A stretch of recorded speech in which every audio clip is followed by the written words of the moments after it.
Hey everybody. In this video, I'm going to talk about mood disorders. Mood disorders are obviously disorders that affect your mood. So not your emotions, not your feelings, which are things that sort of change on a regular basis depending on what you're doing. Your mood includes like the amount of energy you have, and they tend to be either positive or negative. And I'm going to talk, and obviously moods last a long time. They last, you know, uh, days or at least hours. Imagine when you get a good grade on an exam you thought you were going to fail, and it kind of changes your demeanor for the rest of the day. You just kind of feel upbeat the rest of the day. Even when you're not thinking about the test, your energy level is a little bit higher. You're thinking more positive. The opposite happens when you thought you were going to get a good grade, but you end up with an F, and it ruins your whole day. Your energy level is low. You tend to be more negative. So that is a mood. And moods should shift. Uh, it's rare to be in a high mood for a long, long time or in a low mood for a long, long time. But if it's in the middle, um, it can last pretty long. Of course, sometimes your mood changes drastically without too much of a reason, and then it just stays there for way too long. Okay. Now, going back to this idea of biological factors, psychological factors, and sociocultural factors, there's three uh, neurotransmitters that are really important when you talk about mood disorders.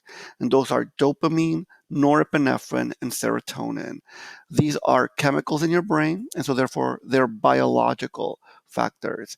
Uh, and of course, these can either be very high, very low, or somewhere in the middle, or in some cases, high in one part of your brain or body and low in another part of your brain or body. But you'll notice that I mark these in color because I want you to talk a little bit about how they affect your psychology. Remember that dopamine is a neurotransmitter that creates the feelings of anticipation and reward. So if your dopamine is too low, then you have this feeling of turning away from others, a loss of interest in activities, because all of a sudden you don't have the feeling of anticipation, the feeling of, I'm going to enjoy doing that. And you don't have the feeling of reward. Oh, that was great. I enjoyed doing that. And so all of a sudden, people that you like to hang out with, because they raise your dopamine levels. Now they don't raise your dopamine levels anymore. Your friends, your family members, your loved ones. And so your brain just goes, I don't want to spend time with them anymore. And the same thing with things that used to interest you, video games or sports, uh, that they used to raise your neurotransmitters, your dopamine specifically, and now they don't. And so now you don't have the feeling of, I'm going to enjoy playing this game. And you don't have the feeling of, I'm glad I played it. I had a good time. And so you don't. Norepinephrine, on the other hand, is the neurotransmitter that turns on your sympathetic nervous system. And if that's low, then all of a sudden, your sympathetic nervous system isn't getting turned on. And so now you feel tired, you feel lethargic, like nothing is really motivating you. If it's really low, you might have incredibly slow movements and gestures where the individual might have a hard time even turning their head to look at you when you call their name. Um, Obviously, it's going to affect your thinking and your concentrating. Now you don't have the energy to sort of do the task, whatever the task might be, something physical or even just something mental where you have to concentrate. The last neurotransmitter there is serotonin, and when your serotonin, first of all, your serotonin is the neurotransmitter that affects your mood. It makes you feel good if it's high enough. But if it's not high enough, then this is the depression part of depression. It creates the feelings of sadness and hopelessness and guilt.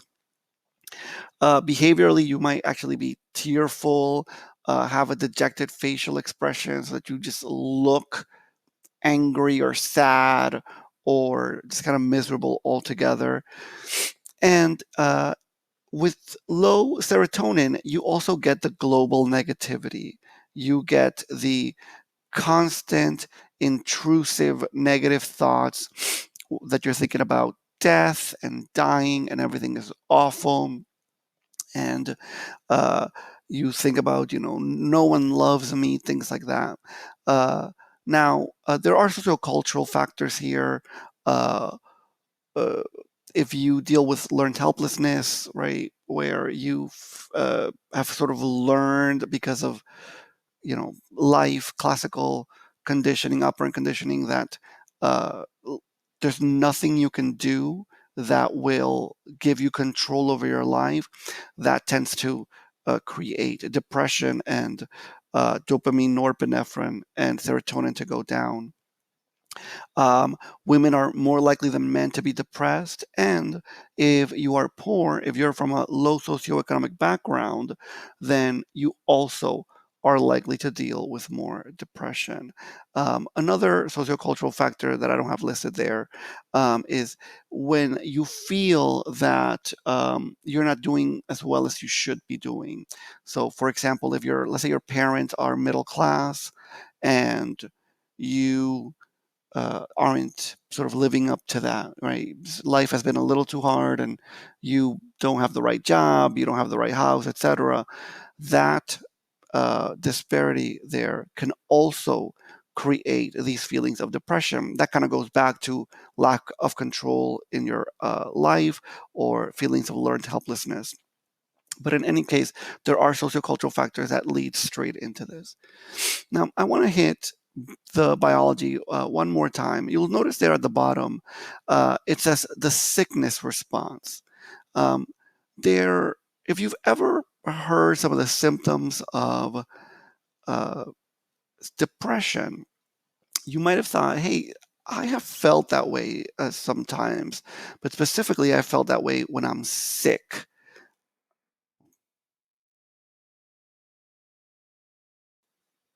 So sorry. This is because the sickness response acts a great deal like your like the depression feelings. So when you are sick, one of the things that happens is that your white blood cells create cytokine. They're types of antibodies, and your vagus nerves, which are your 10th cranial nerves coming from your cranium down into your body, inside your body, they pick up on these cytokines. And so they tell your brain, hey, the immune system is fighting something. So let's put everything else on low and give the immune system as much energy as it needs to get rid of this invading force, this thing that has infected the body. And so your brain will do that. It puts kind of everything else on low to sort of push up your immune system. And in doing this, it turns on the sickness response. And the sickness response is a lot like what I explained with depression. You feel tired and lethargic. You have sort of negative ideation, and you don't want to do things, right? Imagine when you had the flu, you don't feel like going to play a basketball game. You don't feel like watching a movie. And in fact, what you feel like is just kind of complaining, um, and you feel really achy everywhere, etc. Now, uh, you might have felt the sickness response even without being sick. If you ever got the flu shot, every once in a while, you'll get a flu shot, or someone you know will get a flu shot, and they'll complain that uh, whenever I get a flu shot, I get sick. Well, that's impossible, right? If you get the flu shot, the thing that they put inside you is dead. And so it can't possibly be infecting you. that that thing that they put inside you can't be replicating, it can't be sort of growing, it can't be infecting you. And so therefore it's impossible that you're sick. What's happening is that the sickness response is getting turned on because the flu shot activates your immune system starts creating cytokine, and the vagus nerve sends this signal to the brain. There's a lot of cytokine, we must be fighting an invading force. We must be fighting an infection, and so therefore turn on the sickness response. And so you feel sick, even though you're not actually infected. We could technically do the opposite. I could infect you with something real, something that will replicate inside you and will be infecting you and making you ill. But if I cut your vagus nerves, now there is no way to get that information to the brain. And so your brain doesn't know that your body is infected. And so your body does not turn on your sickness response. Now, the reason as to why feelings of depression, feelings of lack of control, feelings of learned helplessness turn on your sickness response, that's a little bit in question. There might be an evolutionary reason for this, right? Maybe when you're sick, people take care of you. And so, evolutionarily, throughout uh, the few million years that we've been humans, or close to being humans, uh, the we kind of evolved this response where when we're sad, we turn on the sickness response so that people will take care of us and it makes people sort of closer to us. That's a possibility. Regardless, when you have a mood disorder like depression, it's still something going wrong because now it's not that you are sad, it's not just that you have uh, the sickness response being turned on, is that it's not turning off. You might want to watch the video there. Most depression videos are kind of depressing. This is not so depressing, but it does describe depression well. He's a comedian, and he sort of describes his own experiences with depression, so he does a pretty decent job there. Okay. Now there are different types of things that we call clinical depression. You hear people use this term all the time. I'm depressed. I have depression. It's clinical depression, and uh, what they mean might be different things because, in fact, depression can be different disorders. I'm going to talk about a handful of them. Major depression and persistent depressive disorder, I'll go into deeply. I won't talk too much about seasonal affective disorder, but it is a type of depression that is very specific. Some people get depressed when it's winter time, and more specifically, when the nights are long and the days are short and usually overcast and cloudy. Um, and when it's not winter time, when the days are longer, their seasonal affective disorder tends to go away. And so it seems to be related to how much blue skies they see. There is the opposite, sometimes called summer seasonal affective disorder, where people seem to have this seasonal affective disorder during the summer times. Why? Could it be the exact opposite, that the days are too long or something like that? It could be. It could be other sociocultural factors, like sometimes there is a great deal of hype as to how much fun you should be having during the summer, and maybe that lack of control, feeling like, oh, I'm not doing what I'm supposed to be doing, might affect that. Maybe body image issues. So seasonal affective disorder is a little bit more complex, and it does seem to have two sides: a winter one and a summer one.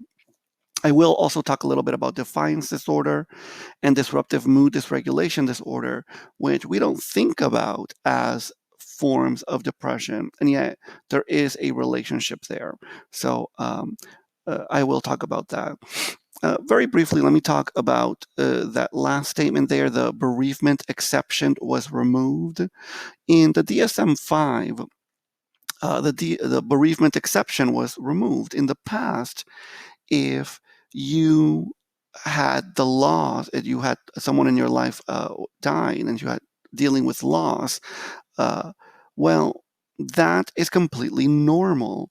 And so it is not correct to say that someone has a form of clinical depression when they are in bereavement, when they're, you know, going through the loss of a loved one.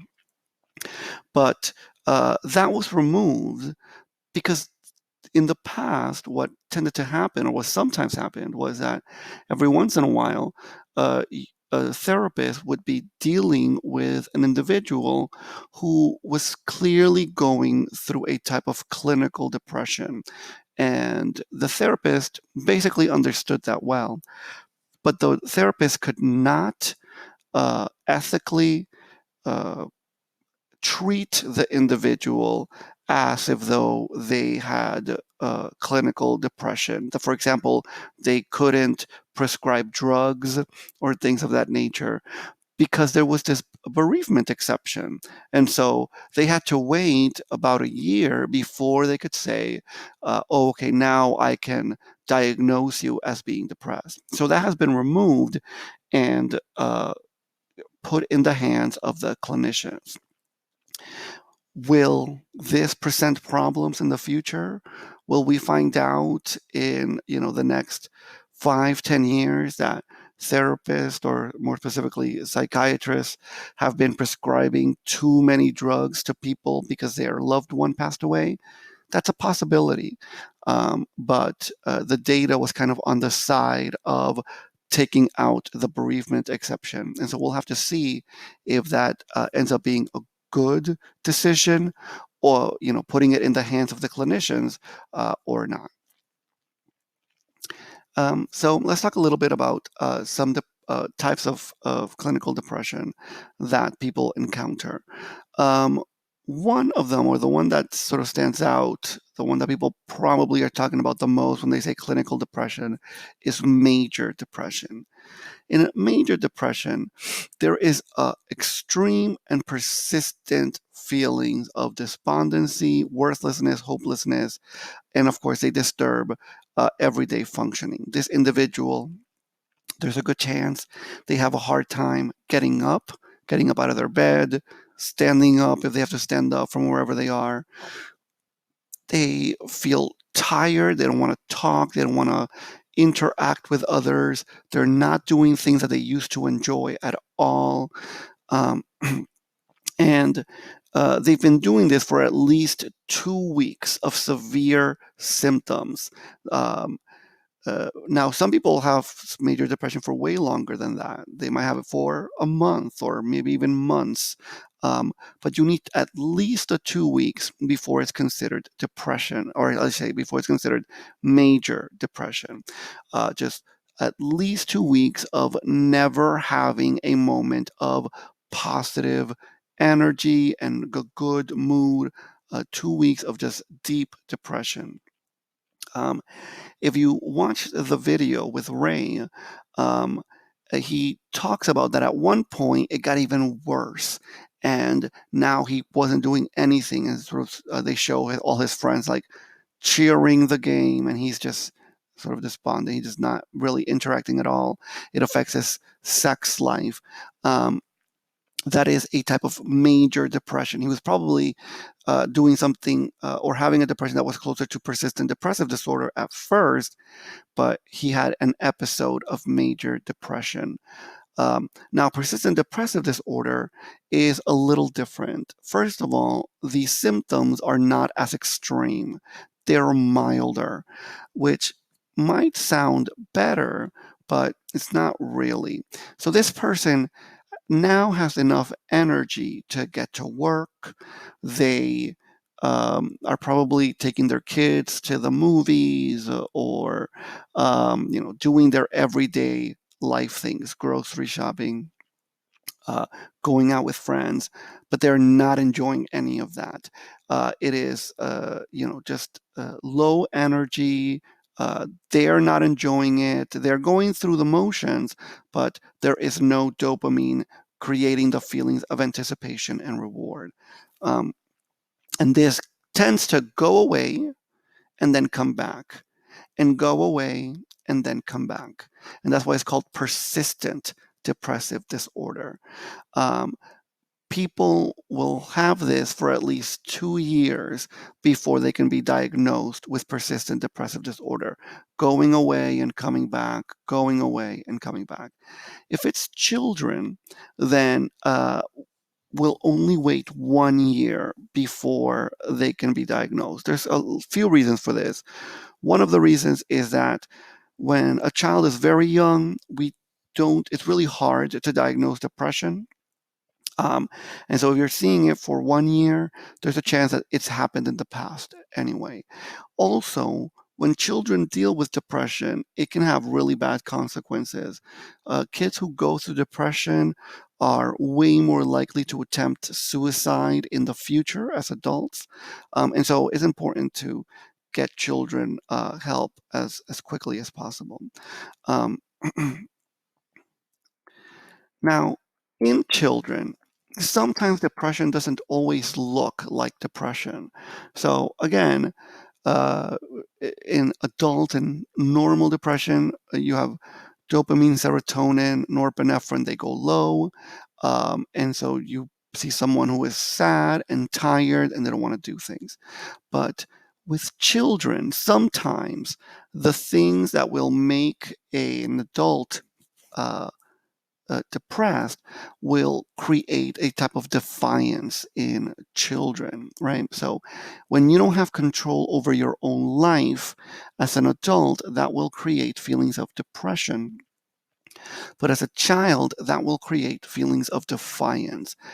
You might feel like, oh, I have to sort of fight back against the world. The world is trying to stop me. And so I have to fight back. And this is going to create anger, irritable moods. These are children that are argumentative, defiant, have patterns of vindictive behavior.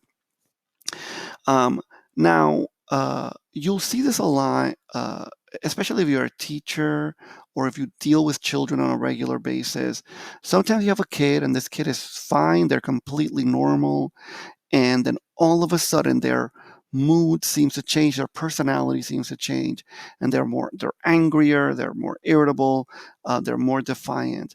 And one of the things that creates this on a regular basis is divorce. So I was a teacher, a middle school teacher for a while, and this was kind of a pattern that you picked up on.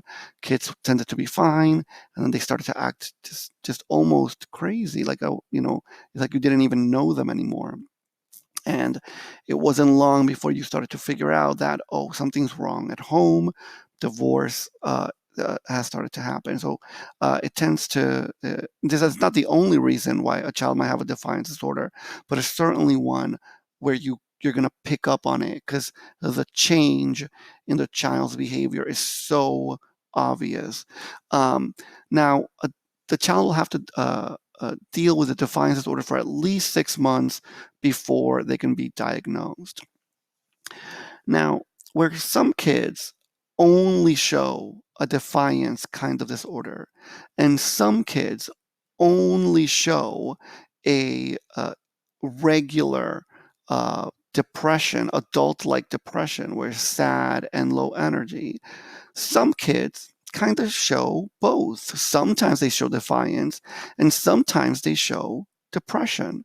And this is what we would call disruptive mood dysregulation disorder. This is also one of the changes that was done to the DSM-5.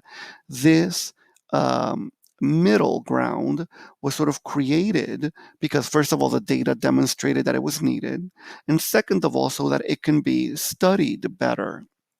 Because what happened in the past was there wasn't a middle ground. So some kids showed defiance, and some therapists, some clinicians might have said, well, they kind of show more defiance than depression, so they would get diagnosed as defiance disorder.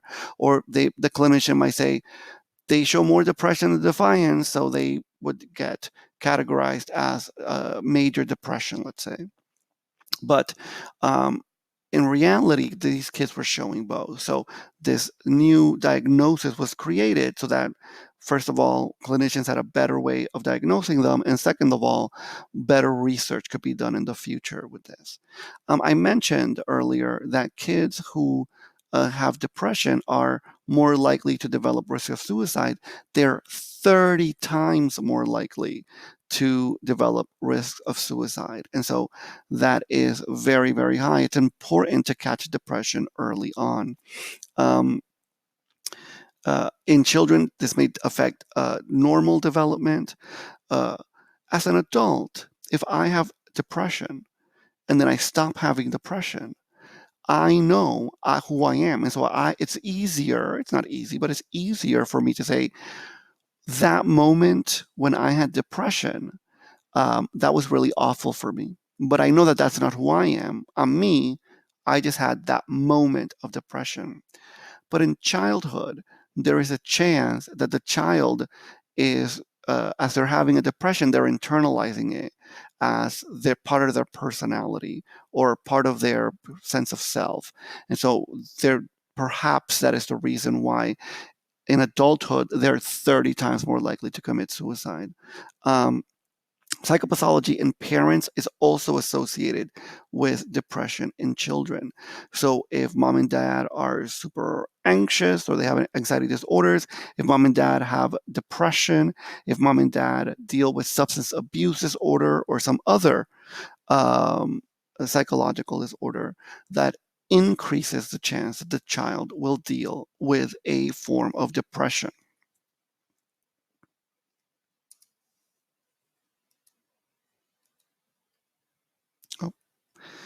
The next disorder I want to talk about is bipolar disorder.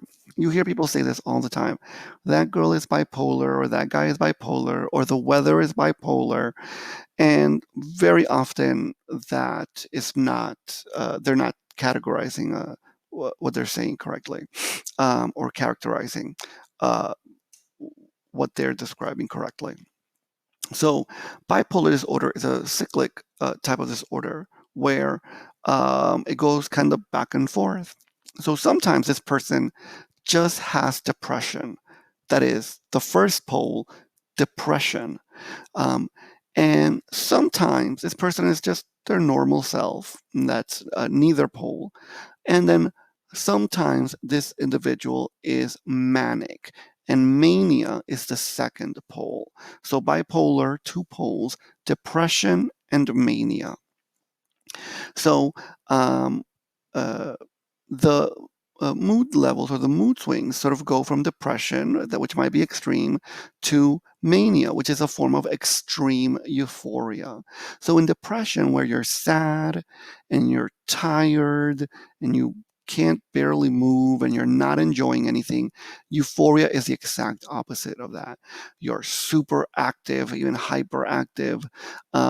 You're enjoying every moment. This person might literally say to you, especially if they're kind of self-aware, or while they're self-aware, they might say, I just feel so amazing right now. I kind of feel like I'm tingling.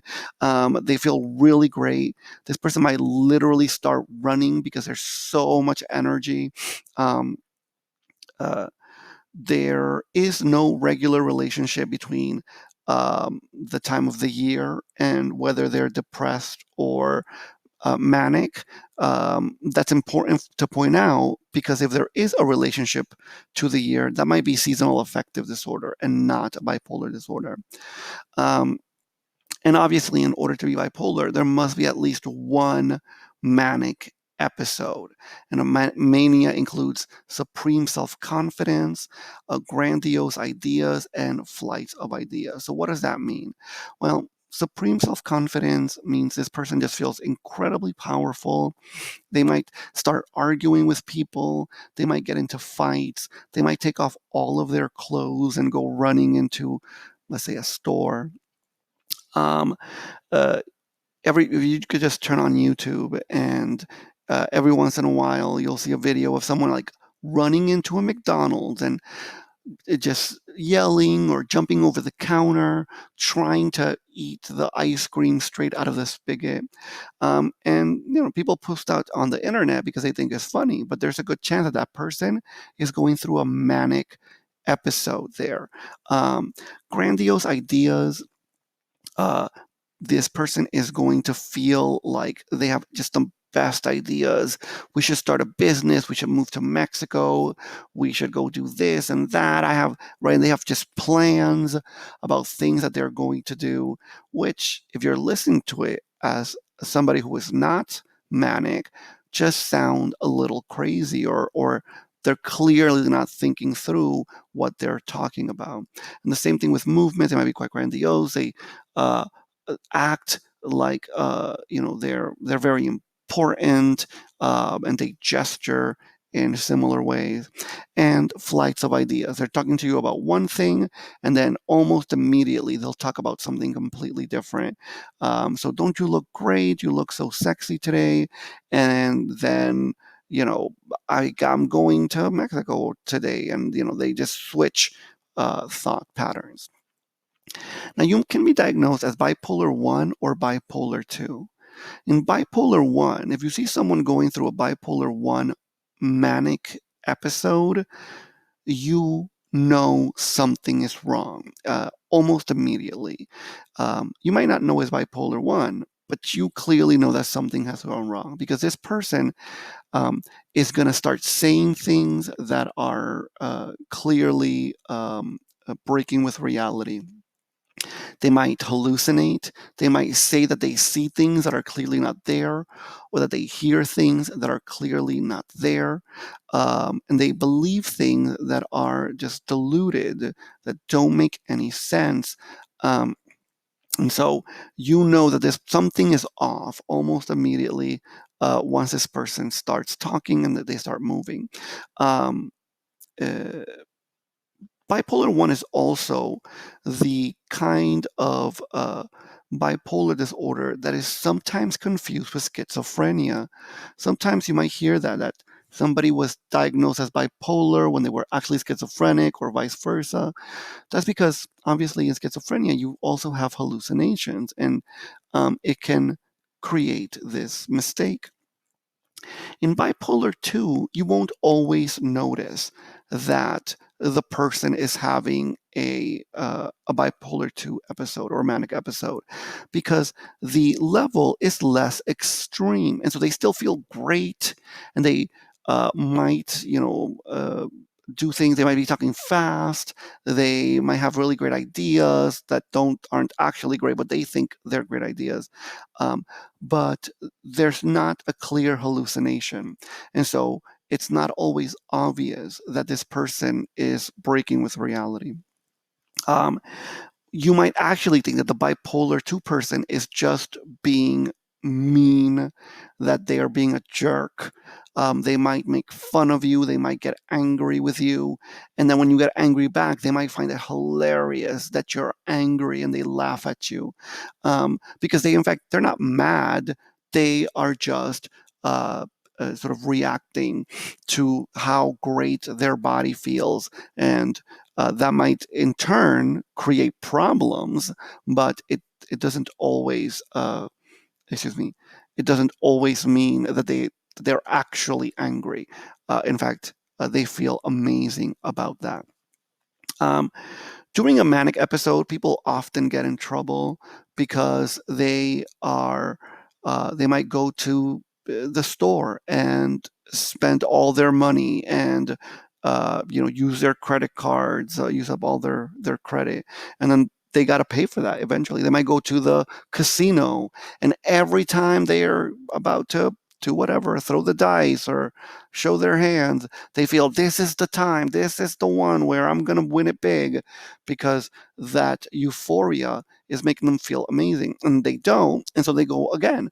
This is the time now. This is the one where I'm going to win it big. But of course, once uh, their manic episode is over, they still have to deal with those consequences.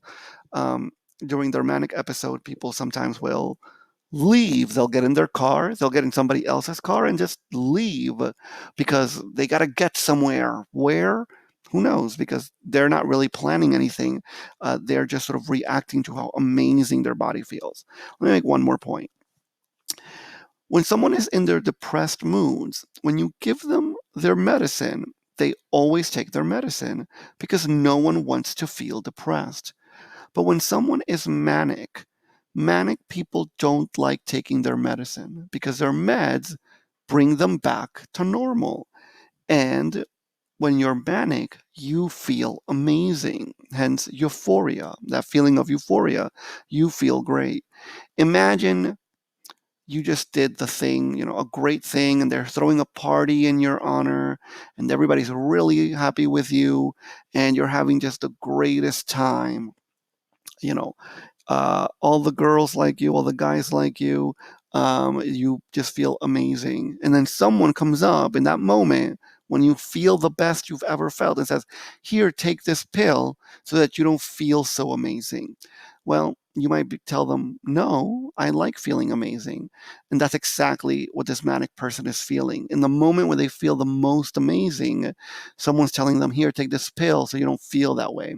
And so they often reject that. It's really hard to get people to take um, their meds during their manic episode. But usually, right after their manic episode is over, they'll go into a deep depression. Basically, they've used up all of their um, neurotransmitters, all of their dopamine and serotonin, and now they can't even get out of bed, and they go into a deep depression after that. So it's important to take those meds, and it's important to catch the manic episode early when the person still has some wherewithal to take those meds instead of in the middle where it's going to be really hard for them to take it. There doesn't seem to be a big sex difference between men and women in bipolar disorder. Usually, this will recur every few years. I don't see if I have it there, but there is a genetic connection here in bipolar disorder. If one of your parents was bipolar, there is a higher chance that you or one of your siblings will have bipolar disorder as well. I talked about dopamine, norepinephrine, and serotonin. In depression, they also are going to affect bipolar disorder because in bipolar disorder, there is the depression and then there's the mania. And so I kind of highlighted it here, high and low. So dopamine, if it's low, then you likely have depression. If it's high, you're likely in your manic state. Norepinephrine, if it's low, you're likely depressed. If it's high, very high, then you're likely in your manic episode. And the same thing with serotonin. When serotonin is low, that probably means you're in your depressed mood. And when it's high, it probably means that you're dealing with mania.